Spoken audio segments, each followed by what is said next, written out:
안녕하세요. DJ 유리입니다. 오늘의 사연 시작해 보겠습니다. 안녕하세요. 현재 저는 서울에 거주를 하고 있어요. 1월이 되면 30대 중반이 되는 평범한 여자랍니다. 여러분은 혹시 운명이나 인연에 대해서 어떻게 생각하세요? 그런 것들이 실제로 존재한다고 믿고 계시나요? 저는 인연이라는 것이 존재한다고 믿는 사람 중 한 명이에요. 좋은 인연보다는 악연이라는 게 존재한다고 믿는 사람이죠. 오늘 제가 들려드릴 이야기가 어떤 것인지 예상이 가시려나요? 제가 오늘 여러분께 들려드릴 저의 이야기는 이혼 그리고 저의 복수에 관한 이야기죠. 과연 제가 겪은 그 인연이라는 것이 어떤 것인지 여러분께 들려드리도록 할게요. 어머, 야, 어쩌면 너희는 얼굴들이 다들 그대로냐? 하나도 안 변했네? 피부과라도 다니는 거야? 좋은 거는 같이 공유 좀 하자. 하여간 너는 고등학교 때나 달라진 게 하나도 없다니까. 결혼 앞두고 있으니까 아무래도 신경 써서 이런 거지. 평소에는 나도 뭐 다를 거 없어. 다들 그렇잖아.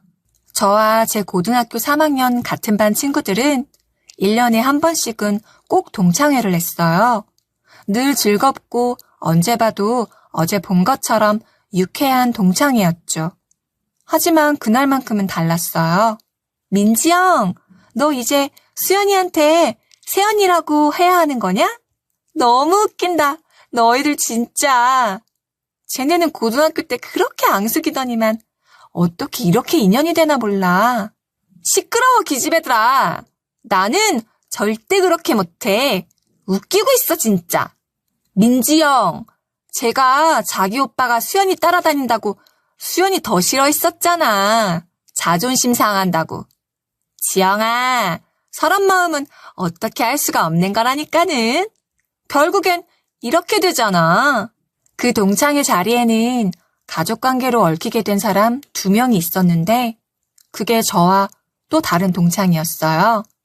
제가 만나고 결혼을 약속한 남자에게는 아래로 2명의 여자 형제들이 있었거든요.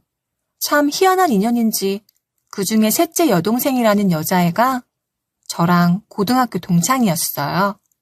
고등학교 다닐 때도 그렇게 앙숙이었는데 어떻게 시누이와 올케 관계로 만나게 되었네요.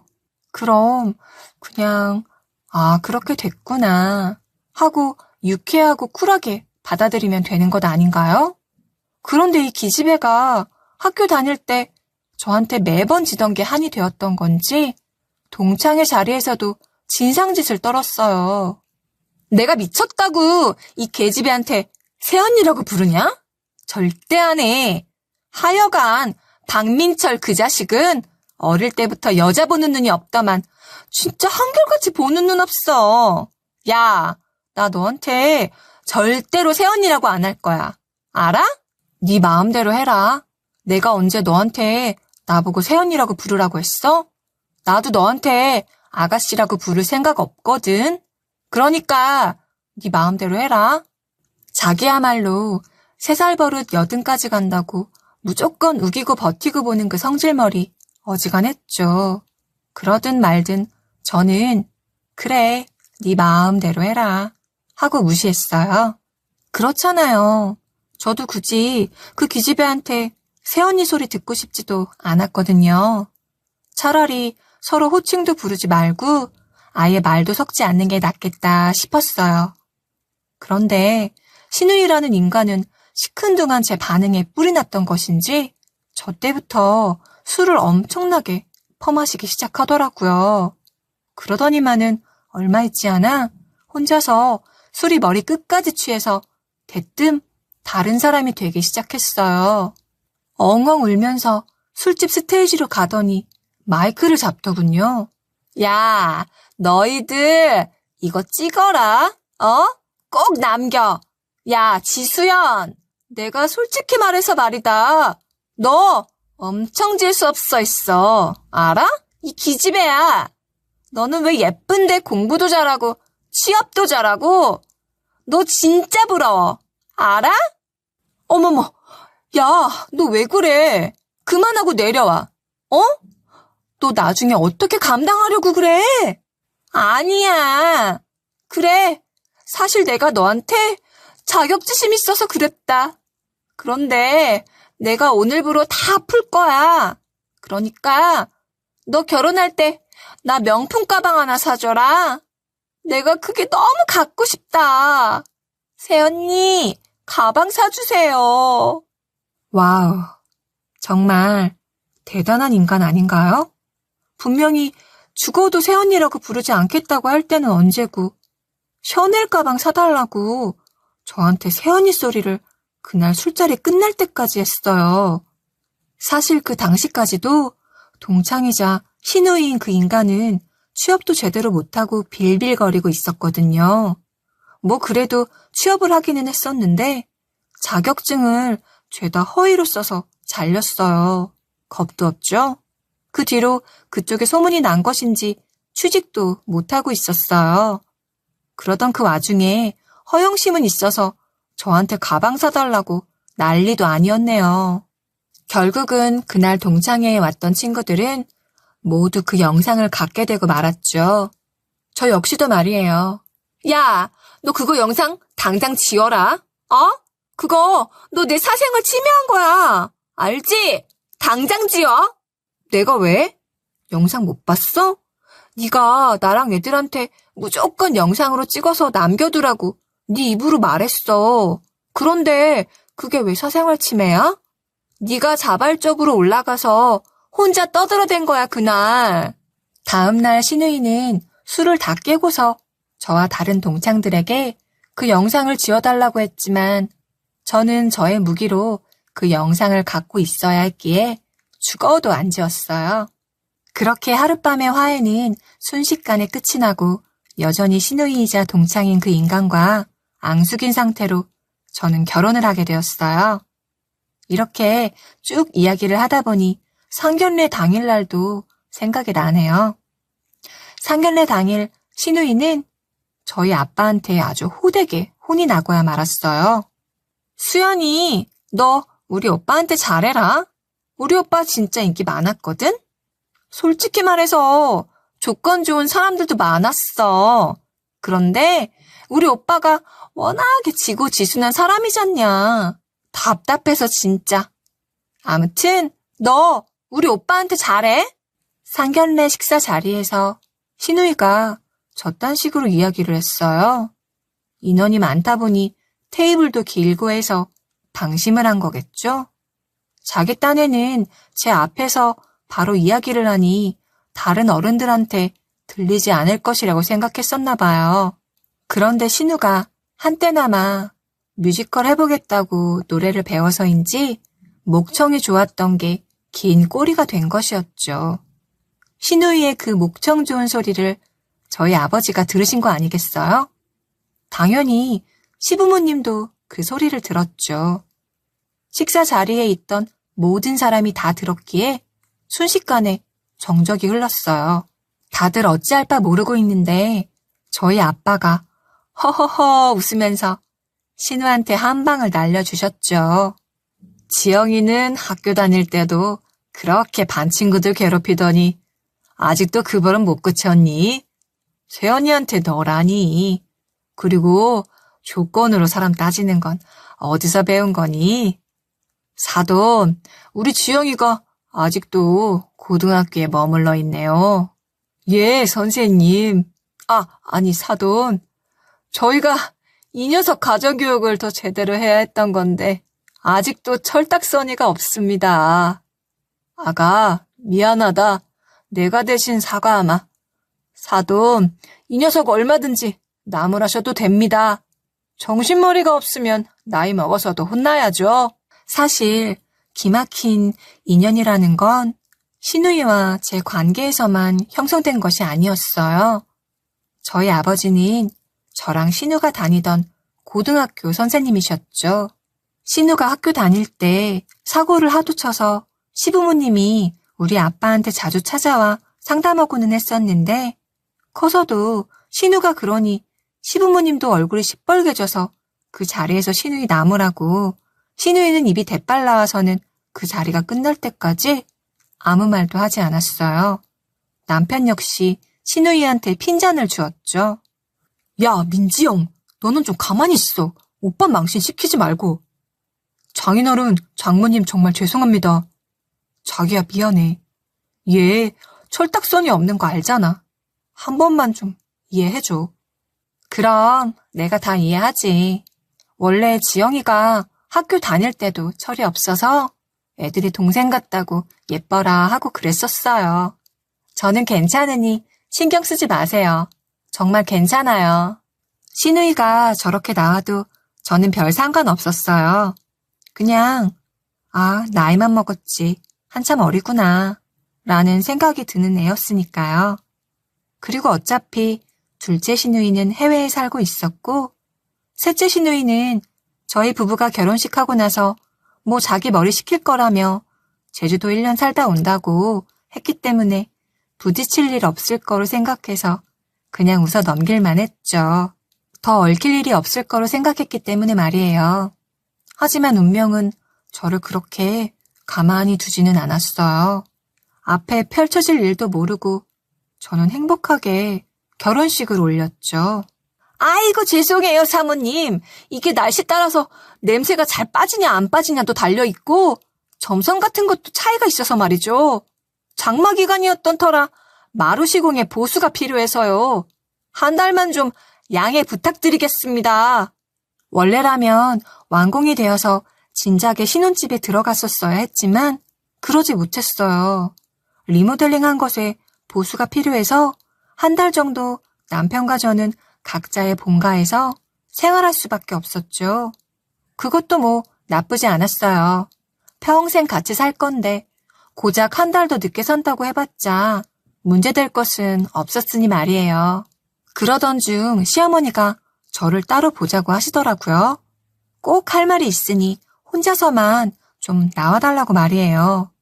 무슨 일인가 싶어 한달음에 달려나갔어요. 시어머니를 만나러 가니 시어머니가 제 앞에 앉아서 눈물을 뚝뚝 흘리더군요. 수연아, 이제 막 너희들이 결혼했는데 내가 너희한테 염치가 없다. 아직 우리 애들 아무도 몰라. 너희 시아버지도 모르고. 내가 돈 좀 불려보겠다고 주식을 좀 무리해서 했는데 말이야. 그게 일이 잘못되었어. 시어머니한테서 들은 이야기는 가히 충격적일 수밖에 없었죠. 시어머니는 주식에 손을 댄 것이었어요. 어머니, 그러면 지금 얼마나 잃으신 건데요? 네?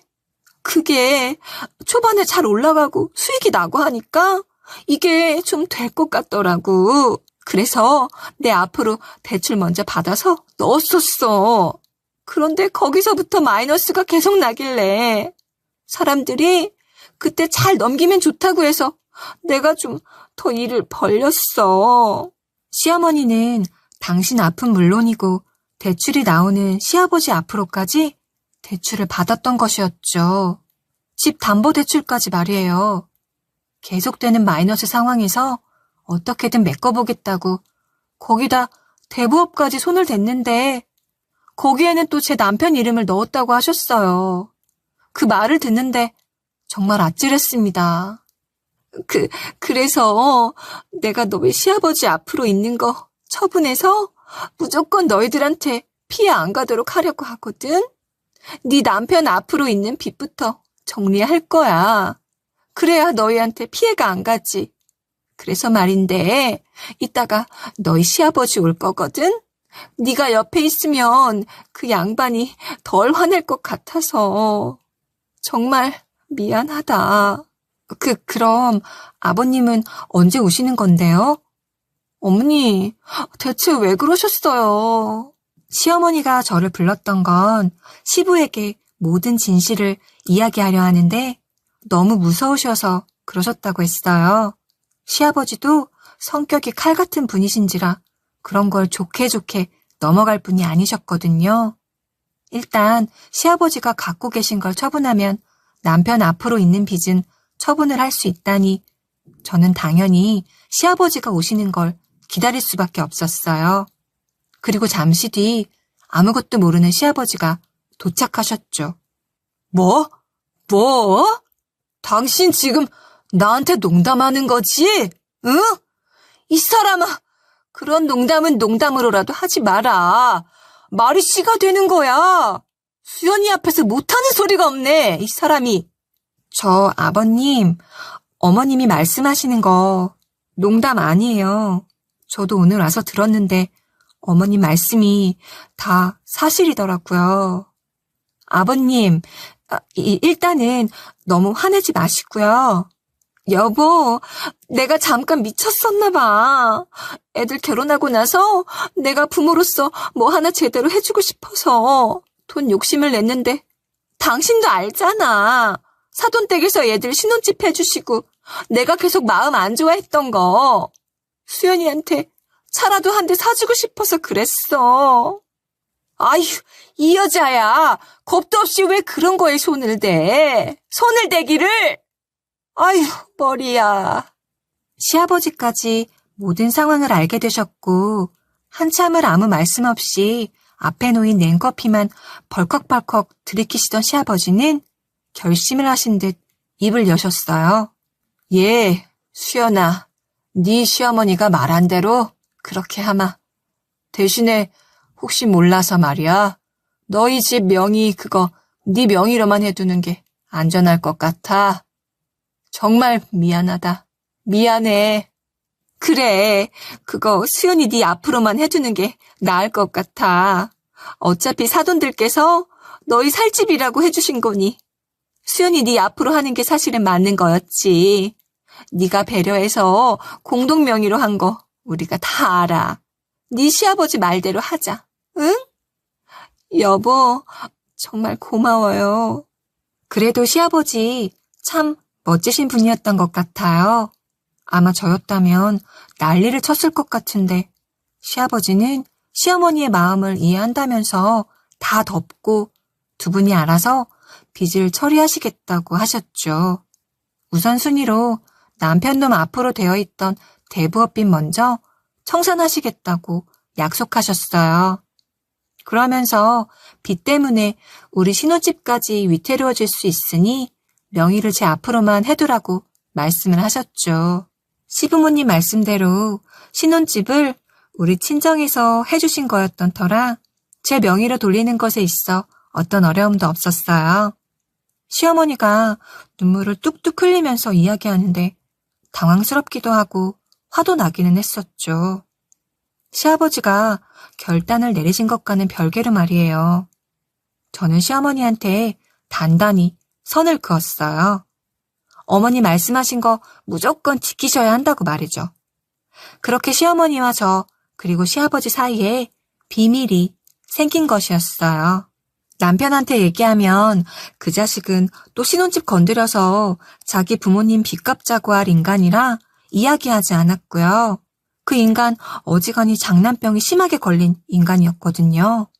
그래서 애초에 건덕지를 주면 안 되었기에 비밀로 하고 시간은 또 거침없이 흘러갔죠. 지영이 말이야, 제주도에서 지내면서 만난 사람인데 결혼 얘기까지 나온 것 같더라고. 꽤 진지하게 만나는 것 같던데. 그런데 그쪽 집에서 좀 까다롭게 나오나 봐. 벌써? 아직 간지 한 달도 안 된 것 같은데 거기서 사람을 만났다고? 아니, 뭐 만날 수는 있는데 벌써 결혼 얘기하는 건 너무 성급한 거 아닌가? 중요한 문제잖아. 중요한 문제인 거는 당연하지. 그런데 자기도 알잖아. 남녀 사이에서 스파크 한번 제대로 튀면 만난 기간이 중요한가? 느낌이 중요한 거지. 셋째 시누이는 제주도에 간 지 채 한 달도 되지 않아 자기 운명의 남자를 만났다나 뭐라나 하면서 결혼을 하겠다고 했어요. 여러분이 보시기엔 어떠세요? 정말 철딱선이 없는 인간 아닌가요? 그 와중에 남편놈은 신혼집 입주를 한 2주 남겼을 무렵 저 얘기를 꺼낸 것이었어요. 어쩐지 분위기 좋은 식당 가자고 한 것부터 시작해서 슬슬 눈치를 보면서 이야기하는 꼴이 영 찝찝하다고 했는데 계속 시누이 이야기를 꺼내더군요. 그거는 아가씨가 정확히 결정해야지. 그 남자도 웃긴다. 결혼까지 생각하는 거면 자기가 좋아서 하는 결혼인데 그거 하나 가운데에서 역할을 못해? 그래서 말인데 말이야. 지영이가 그래도 자기한테는 친구이기도 하고 시누이도 되고 가족이잖아. 그래서 우리가 결혼 자금을 좀 보태주면 어떨까 하거든. 지영이 기 좀 살려주고. 결혼 자금? 뭐 얼마나 생각하는 건데? 눈치가 없는 것인지 아니면 정말 고단수인 것인지 남편 놈은 저의 반응에 과하게 반응을 하면서 맞장구를 쳤어요. 그러면서 제게 은근한 요구를 하더군요. 대충 결혼 자금 얘기가 나오겠다 예상했기에 저는 얼마를 할 거냐 물었죠. 여러분이 한번 맞춰보실래요? 그 인간이 얼마의 금액을 이야기했을지 말이에요. 그 미친 인간이요? 글쎄 말도 안 되는 금액을 이야기하는 게 아니겠어요? 한 3천만 원? 3천만 원이면 그래도 지영이 걔가 자기 체면도 좀 챙기고 할 테고 그쪽 집안에서도 지영이랑 우리 집 무시 안 할 거고 말이야. 그 정도는 돼야 얘가 기를 펴지. 3천? 3천을 뭘 어떻게? 대출받아서 주자는 얘기야? 그렇게까지 하는 건 아니지. 무슨 3천이야 3천은. 에이, 그래도 자기야. 남도 아니고 가족이잖아. 자기한테는 친구이기도 하고. 멀리 봐서 가족끼리 이렇게 서로 도와야 나중에 우리 힘들 때 지영이도 도와주지 않겠어? 줄 거면 오빠가 알아서 해결해서 줘. 막말로 지영이 걔가 나 결혼할 때 뭐를 해줬는데? 웃기지도 않아 진짜. 기가 죽기는 무슨. 그리고 3천만 원이 네 집 걔 이름은 아니잖아요. 하다하다 300도 아니고 3천이라니. 어처구니가 없었네요. 그렇지 않은가요? 제가 저리 말하자 남편 놈도 자존심이 상했던 건지 뿔을 내더라고요. 꼴에 자존심은 있어서 자기가 알아서 할 거라며 큰 소리를 쳤죠. 저도 짜증이 날 대로 나서 너 알아서 해! 라고 했습니다.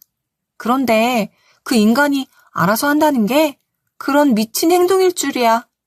정말이지 꿈에도 몰랐네요. 제가 그 인간이 미친 인간이라는 걸 제대로 알게 된 건 신혼집 입주를 하는 날이었어요. 얼마나 기다리고 기다리던 날이었겠어요? 이삿짐 차가 도착하기 전에 제가 먼저 집에 도착해 주차하고 있었죠. 여기 지금 짐 올려야 해서요. 사다리 차가 지나갈 거라서 차를 좀 떨어져서 대주시는 게 좋을 것 같네요. 아, 네. 15층인가 봐요. 저희도 오늘 짐 옮기는데 언제쯤 끝날 예정이세요? 뭐 해봐야 알 것 같기는 한데 1시간 안으로 끝날 것 같네요. 그런데 차를 주차하고 있는데 저희 신혼집으로 보이는 곳에 이미 사다리차가 있는 것이 아니겠어요? 저는 그때까지만 해도 우리 집이라고 감히 생각도 못해서 일단은 알겠다고 하고 차를 조금 멀리 댄 뒤에 집으로 올라갔어요. 그런데 이게 무슨 일인 거죠?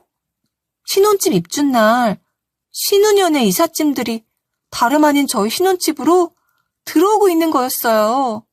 야, 민지 형, 너 이게 지금 뭐야? 네가 여기 왜 있어? 이거는 또 뭐냐? 뭐가?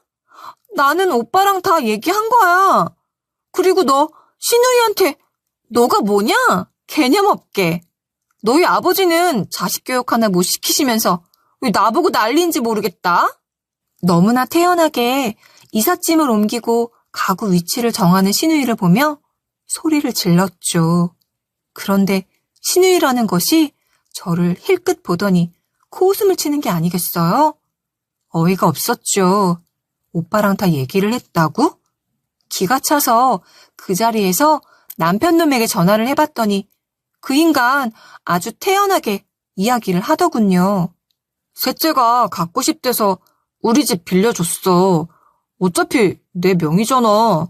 솔직히 말해서 우리가 셋째보다는 둘 다 여유가 있으니까, 응? 이해해주자. 좋은 게 좋은 거라고 가족끼리 서로 돕는 거지. 뭐라고? 그거를 왜 오빠 혼자 정해? 이게 혼자 정할 문제야? 당연히 나랑 상의해야지. 지금 이게 뭐 하는 짓이야? 와, 뭐 저런 미친 인간이 다 있는 건가 싶었네요. 남편 놈은 저랑 말다툼하고 나서 그걸 체념한 것이 아니라 자기 멋대로 다른 방법을 정한 것이었죠. 어이가 없어도 이렇게 없을 수 있는 것인가 싶었어요. 가족이고 나발이고 그걸 자기 마음대로 한다니 어이가 없을 뿐이었죠. 그 와중에 신우이라는 건 신난다고 가구 배치를 하며 낄낄거리는데 제가 거기서 뚜껑이 제대로 열려버렸네요. 아! 야! 너 이거 안 나? 물건 떨어뜨릴 뻔했잖아. 놓으라고. 얘가 왜 이래 진짜? 나 이미 우리 오빠랑 얘기 다 끝냈다니까. 네가 여기가 어디라고 들어가? 저는 안방에 짐을 들여 넣으려는 신우이를 잡아채고 그 자리에서 남편 놈한테 얘기했어요. 어머님이 너한테 말 안 해주셨나 보다? 이 집 내 명의라고. 아버님도 너한테 말씀을 안 해주신 건가? 하기야 말하기 좀 껄끄러우셨겠지. 이 집 내 명의야. 헛짓거리 하지 말고 네 동생 끌고 나가. 처음에는 옆에서 듣던 신우이도 그리고 수화기 너머의 남편놈도 코웃음을 쳤어요. 남편놈은 제가 자기한테 순간적으로 거짓말을 하는 거라고 생각을 했던 모양이에요. 어이없어 하면 아이 달래는 듯한 말투로 제게 이야기를 했죠. 자기야, 그렇게 한다고 뭐가 바뀌는 게 아니잖아. 사람 속 좁아 보이게 왜 이래. 어차피 주게 될 거 좀 기분 좋게 내주면 자기 체면도 살고 좋잖아. 웃기지도 않네. 진짜 속이 좁아 보이든 말든 사실이야. 어머님 지금 주식에 투자하시다가 돈 다 날려서 아버님이랑 두 분이 시골에 있는 땅도 처분하신다고 하셨어. 그뿐이게? 네 앞으로도 대출 받으셔서 그나마 이 집 위험해질까봐 나 찾아오셔서 내 명의로 해두라고 하셨어. 제가 그 이야기를 하자마자 신우이라는 건 자기 엄마한테 전화를 걸었고 수화기 너머로 남편 놈은 진짜야? 진짜냐고! 라는 말만 반복해 댔어요. 그럼 내가 없는 말을 지어낼까? 체면 상하게? 그나저나 당신 하는 꼬락서니 보니까 내가 결혼을 잘못한 것 같다는 생각이 드네? 어쨌든 이 집 내 명이니까 당장 네 동생 내보낼 거고 너도 이 집에 들어올 생각 하지 마. 그리고 우리 다시 생각 좀 해보자. 뭐? 야, 수연아, 너 지금 그게 무슨 소리야? 똑같은 말 2번 반복하게 하지 마. 다 알아들었으면서 뭘 무슨 소리래? 나는 말했어. 집에 들어오지 말라고! 끊어! 저는 단호하게 이야기했어요. 남편놈이 뭐라 떠들어대는데 무시하고 끊어버렸죠. 그런 저를 보면서 신우이는 또 상황 파악 못하고 자기 오빠한테 뭐 하는 짓이냐며 소리를 질러댔네요. 너 미쳤니? 너 지금 우리 오빠한테 뭐라고 한 거야? 네가 뭔데 오빠 보고 집에 들어오라 말라 협박이냐고. 너 진짜 싹수를 밥 말아먹었구나. 어? 너 인간이 왜 그러냐? 그리고 오빠랑 너랑 공동명의한 거를 왜 네 멋대로 바꾸는 건데? 야, 너야말로 미쳤니? 상황 파악 안 돼? 그럴만하니까 바꾼 거야. 너는 뭐하고 주거 침입으로 신고해 줄까? 그러면 나갈래? 어떻게 할래? 경찰차 타고 쪽팔리게 나갈래? 아니면 네 발로 입 다물고 나갈래? 내가 못할 것 같아? 와, 너 진짜 무섭다. 어? 아주 무서워 죽겠네. 그걸 이제 알았니?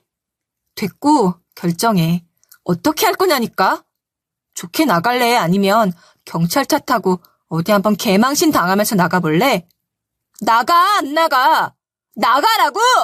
저는 거의 죽일 듯이 신우이를 바라보며 거세게 몰아쳤어요.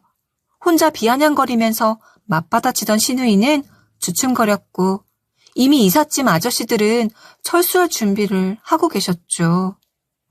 지금 뭐 하시는 거예요? 일하시고 가셔야죠. 아저씨, 저 이렇게 나가시면 이사 비용 못 드리거든요? 알아서 하세요. 그럼 뭐 어떻게 해요? 우리도 다음 일 가야 하는데 지금 그쪽 때문에 시간 잡아 먹히고 있는 거 몰라요? 아니 말이야. 비용 안 주면 고소할 거니까 그런 줄 알아요. 말도 안 되는 소리를 하고 있어.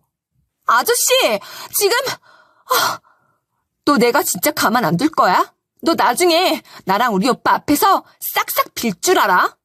쫓겨나가는 와중에 이삿짐 업체와 이사 비용 가지고 싸우지를 않나. 그 와중에 저한테 자기 딴에 엄포를 두겠다고 저 난리를 치면서 나가는데 가짜나서 죽는 줄 알았네요. 그리고는 혼자 신혼집에 앉아서 남편 놈에게 시간을 갖자고 이야기한 것에 대해 혼자 여러 생각을 했어요. 과연 이 결혼을 유지할 것인가 말 것인가 하고 말이죠.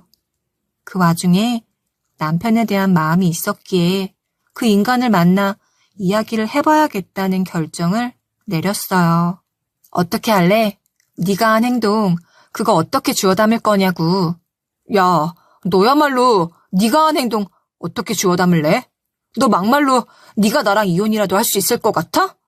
결혼식까지 했지. 우리 결혼식에 온 하객들이며 친척들만 해도 몇 명인데? 너 이혼했다고 말할 수 있을 것 같아? 네가 먼저 나랑 지영이한테 사과해. 그럼 나도 없던 일로 할게. 남편이라는 인간 말하는 꼬락서니 보셨죠? 정신 나간 인간이 대체 어디서 무슨 말을 듣고 온 건지 생전 안 하던 말투로 제게 세게 이야기를 하더군요. 여러분이 들으셨을 때는 어떠세요? 저 인간이 하는 말이 맞다고 보시나요?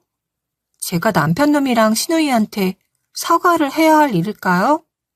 저는 저 인간이 하는 말을 듣는데 잠깐이나마 내가 인간도 아닌 것과 대화를 하려 했던 게 후회가 되었네요. 이혼을 내가 왜 못해? 막말로 너랑 나랑 헤어지는 거? 그거 전적으로 네 책임이야. 그런데 내가 왜 후회를 해? 요즘 이혼하는 사람 한둘이냐? 나 아무 상관없어. 더군다나 우리가 혼인신고를 하기로 했니? 뭐를 했니? 우리 아직 혼인신고도 안 했잖아. 안 그래? 뭐? 지금 그런 게 중요하냐? 어? 이것 봐봐. 지금 우리 말하는 거 보니까 답 없네. 갈라서자. 더 길게 끌지 말고. 어차피 뭐 그 집에 네 팬티 한 장도 들어온 거 없는데 이 자리에서 헤어지면 되겠네. 뭐? 뭐? 팬티 한 장? 야, 너 말 진짜 그렇게 할 거야? 뭐가? 맞잖아. 그 집에 네 팬티 한 장이라도 있냐고. 없잖아. 됐으니까 여기서 끝내. 그 와중에 제가 카페에서 큰 소리로 팬티 한 장도 없다느니 얘기하니 창피했나 보죠? 무슨 말을 그렇게 하냐 헛소리를 하더군요.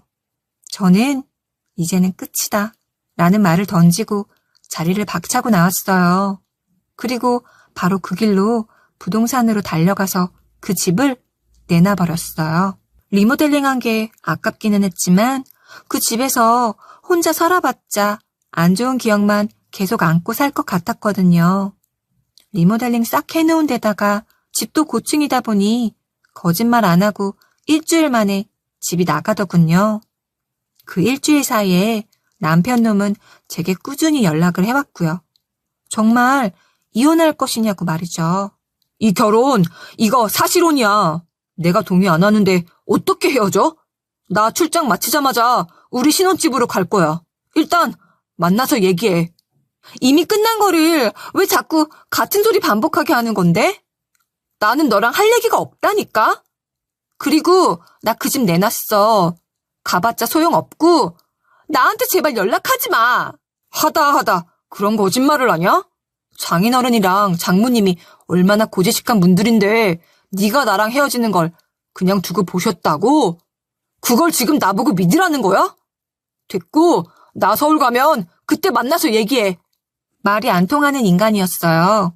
그놈 말대로 저희 부모님 결혼을 했으면 평생 가야 한다고 생각하시는 분들이세요. 그런데 그런 분들이 헤어지는데 아무 말씀 없으셨던 거면 그 인간이야말로 자기가 한 행동이 무엇인지 생각해 봐야 하는 거 아닌가요? 계속 얼굴 보고 이야기하자라고 하는 그놈한테 저는 할 말 없다라고 얘기를 했죠. 그 정도까지 얘기했으면 더는 연락도 안 하고 그럴 줄 알았거든요. 그런데 웬걸? 그 인간 가지가지 하더군요. 그놈과 통화한 지 이틀 정도 지났을 때였죠. 제가 집을 판 세입자한테 전화가 왔더라고요. 아니, 이게 지금 무슨 일인지 저희도 잘 모르겠는데요. 그쪽 안다고 하는데 웬 남자가 집에 들어와서 지금 난리가 났거든요? 아는 사람이세요? 아, 진짜 기가 막혀서. 저건 또 무슨 전화인 건가 싶었죠. 얼마나 놀랐겠어요. 일단 상황을 따지기 전에 그곳으로 직접 가보는 게 나을 것 같다는 생각이 들어서 얼른 그곳으로 달려갔어요. 그곳에 들어서 보니 전 남편 놈이 그 집에 있었습니다. 그것도 세입자 남편한테 목덜미 잡혀서 아등바등 하면서 말이에요. 자기야, 이 사람들한테 설명 좀 해봐.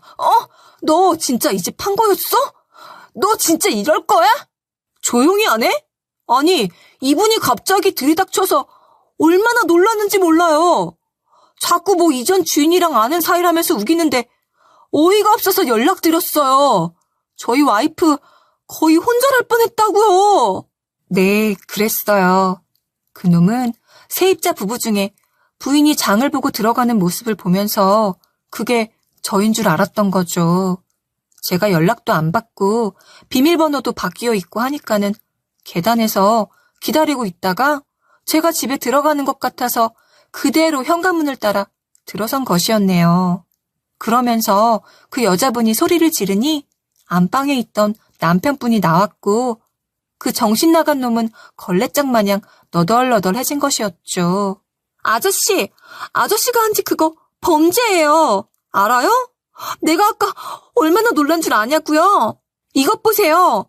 집을 내놓을 거면 정리를 다 하고 내놓아야죠. 이게 대체 무슨 피해예요? 누구 보고 아저씨래? 너 진짜 이 집 내놓은 거야? 진짜 나랑 이혼이라도 하겠다는 거냐고. 야, 일단 이 사람한테 나 네 남편이라고 해. 설명 좀 해주라고. 그래도 만나온 시간이 있기는 했으니 일단 거기서 그놈을 빼내주는 게 맞지만 저는 그놈에게 복수하고 싶었어요. 저도 모르는 사람이에요. 대체 무슨 일인가 싶어 왔는데 저도 당황스럽네요. 저랑 관련 없는 일이니 이만 가보겠습니다. 뭐? 네가 나를 왜 몰라? 모르기는. 자기야, 여보! 야! 이 나쁜 기집애야! 네가 나를 왜 모르냐고! 경찰에 신고하시는 게 좋을 것 같아요. 요즘 이상한 사람들 많잖아요. 생각해보니까 저도 리모델링 할 당시에 저 사람이 이쪽 기웃대는 거 몇 번 본 것 같은데 제가 그걸 말씀드렸어야 했나 보네요. 그런 거예요? 정말 모르는 사이 맞는 거죠? 그럼 저희 경찰에 신고할게요. 그래도 상관없는 거죠? 네, 그럼요. 마음대로 하세요. 뒤돌아 나가는 제 뒤로 남편 놈의 절규가 들렸으나 저는 과감하게 제 갈 길을 갔어요. 조금 잔인하기는 하다만 이미 끝난 사이인데 그리고 그놈은 저한테 더한 어이없는 짓거리도 했는데 그 정도는 약과라고 생각했죠. 그렇게 그 인간과 헤어지고 나서 저는 또다시 돌아온 동창회에 나가게 되었어요. 야, 그래. 잘 나왔어. 너 그렇게 헤어진 거 그게 뭐 네 잘못이냐? 잘한 거야. 네가 나와야지. 민지 형이 왜 나와? 너 잘했어. 아유, 민지 형 그 기집애 동창회 때마다 술 먹고 깽판 치는 거 꼴보기 싫었는데 내가 아주 속이 다 시원하다. 그러게나 말이다. 나도 그 집안 식구들 안 보니까 아주 속이 다 시원하다. 그래도 혼인신고 안 한 상태여서 그나마 나았던 것 같아. 아휴, 그 찌질한 인간이랑 법정이라도 갔어봐. 나 진짜 혈압 올라서 쓰러졌을 거야. 동창회에는 시누이였던 그 친구는 오지 않았어요. 그러나 마치 그 친구가 동창회에 있는 것처럼 그 친구에 관한 이야기가 난무했죠. 친구들을 통해 들으니 저의 전 남편 놈은 그때 주거침입 사건으로 벌금형을 맞았고 시누이이자 동창이었던 그 여자애는 결국엔 남자친구한테 차였다고 했어요. 야, 글쎄, 지영이 걔가 그렇게 거짓말을 해댔나 봐. 자기가 뭐 프리랜서 예술 강사 하면서 돈을 엄청나게 번다. 니네 그 신혼집 있지? 그것도 자기가 돈 벌어서 자가로 산 거라고 그 난리를 쳤단다. 그러니까 그 남자 쪽에서 다 알고 나서 질려버려서 차버린 거지. 당연한 거 아니겠어? 정말 당연한 일 아닌가요? 대체 왜 자기 것도 아닌 걸 탐을 내고 거기다 거짓말을 해서는 그렇게 망신을 당하고 하는 것인지 진짜 그 오빠의 그 여동생이라는 생각이 들었네요. 그리고 전 남편 놈은 자기 어머니가 주식으로 그 난리를 피웠으면 상식적으로 자기는 주식 쪽은 쳐다도 안 봐야 하는데 무너진 집안 살려보겠다고 자기도 대출을 받아서 주식에 손을 댔다더군요. 그뿐인 줄 아냐? 거기다가 또 지영이 걔도 자기 오빠랑 똑같이 코인 투자해본다고 덤벼든 거야. 자기 부모님이 결혼 준비할 때 쓰라고 준 돈 가지고서. 솔직히 그 모양 그 꼴이니 남자한테 차이지. 안 그렇겠어? 야, 그나저나 네 전 남편 너한테 연락한 적 없어? 그 인간 너한테 그렇게 차이고 나서 인간꼴 아닌 채로 빌빌거리면서 돌아다니는 것 같던데. 그 인간 너한테 연락 오면 그거 절대 받아주지 마. 괜히 너까지 피해봐. 우리도 지영이 걔 연락 안 받고 있어. 매번 돈 빌려달라고 그 소리만 해서 말이야. 어쩌면은 남매가 그렇게 똑같을까요? 이래서 피는 못 속인다고 하는 걸까요? 제가 겪은 바로는 그 집에서 제일 멀쩡한 건 둘째 시누이 한 명이었네요. 나머지 자식들은 둘 다 정신머리가 어디 저 멀리 안드로메다까지 가 있는 인간들이거든요. 결국에는 그 인간 똑같이 자기 엄마 꼴라서 신용불량자 되고 여기저기 돈 빌리다가 친구들한테 손절당했다는 이야기를 들었죠. 그 시누이까지도 말이에요. 수연아, 잘 지내? 그냥 오랜만에 여기 분식집 왔는데 너 생각이 나서 말이야. 혹시나 해서 전화해본 건데 번호 아직 안 바꿨구나. 동창회에서 전 남편 이야기를 듣고 정확히 한 달쯤 뒤에 저한테 그 인간이 연락을 해왔어요. 하여간 양반은 못 되는 인간 같죠? 모르는 번호로 전화가 와서 받은 건데 그 망할 놈의 인간이었네요. 자기가 무슨 영화 주인공이라도 되는 줄 아는 것인지 그 인간은 네 생각이 나는 분식집에 와서 전화했다 라면서 제게 말문을 열기 시작했어요. 누구세요? 나야. 뭘 그렇게 묻냐. 아무리 우리 헤어졌다고 해도 만날 시간이 있는데 너 너무 매정하게 뒤돌아서는 거 아니야? 아, 대단하자 정말. 이제는 하다하다 번호까지 바꿔서 전화하니? 그리고 분식집은 무슨 분식집이야. 너랑 나랑 분식집을 간 적이 없는데. 그 와중에 다른 여자랑 헷갈렸던 그놈이 어떠세요? 저는 그 인간이랑 분식집에 가본 적이 없는 사람입니다. 제가 어릴 적에 떡볶이를 먹고 정말 심하게 체해서 지금도 떡볶이를 못 먹어요. 분식집 근처만 지나가도 괜히 떡볶이가 생각나서 근처도 안 가거든요. 그런데 그 망할 인간이 추억팔이를 해보겠답시고 저딴 말을 하는데 어이가 없어서 화도 안 났네요. 그런데도 그놈 절대 포기할 생각이 없어 보이더라고요. 뭐를 포기할 생각이 없었느냐고요? 뭐겠어요. 당연히. 그랬나?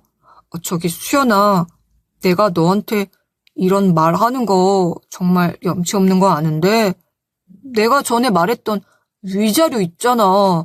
그거 나 위자료 좀 주라. 뭐? 아니, 이미 끝난 얘기를 나한테 왜 하는 거야? 내가 너한테 위자료를 왜 줘야 하는데 얘기를 해봐. 내가 위자료를 왜 줘야 하냐고.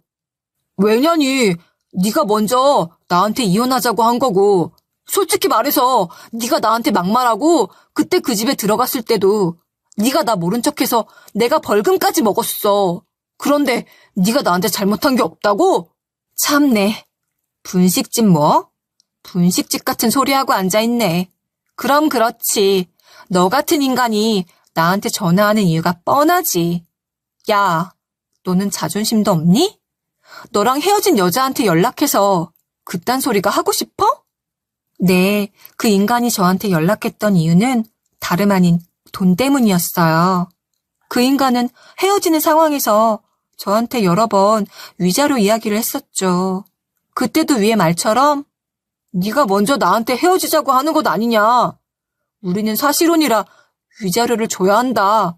뭐 그런 말도 안 되는 소리를 내세우면서 제게 위자료를 여러 번 요구하기는 했었어요. 그럴 때마다 저는 개소리하지 말라면서 그 인간을 차단했었고요. 아마 접대가 번호를 4번째쯤 바꿔서 제게 연락을 해온 것이었을 거예요. 정말 대단한 인간 아닌가요? 내가 너한테 못할 말이 어딨어. 내 인생은 너 같은 여자 만나서 너랑 결혼한 그것부터가 꼬였어. 알아? 막말로 너랑 나랑 결혼할 때 너희 부모님이 그 신혼집만 안 해줬어도 우리 엄마가 미안한 마음 안 가졌을 것이고 그러면 그 망할 놈의 주식에 손도 안 댔을 거라고. 알아?